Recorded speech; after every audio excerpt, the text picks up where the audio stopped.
నమస్కారం ETV news కు స్వాగతం. ముందుగా ప్రధాన అంశాలు.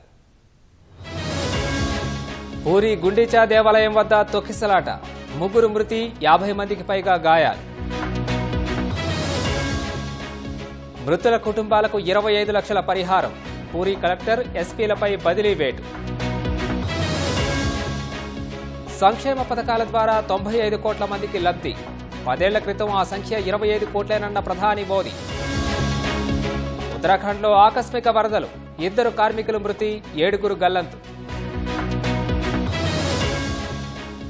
ఎయిర్ ఇండియా ఘటనలో కుట్రకోణంపైన దర్యాప్తు, భారత్లోనే బ్లాక్ బాక్స్ విశ్లేషణ.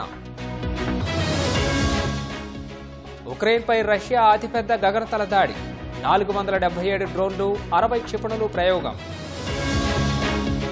మళ్లీ దాడికి దిగితే ధీటైన బదులు, ఇజ్రాయెల్ను హెచ్చరించిన ఇరాన్.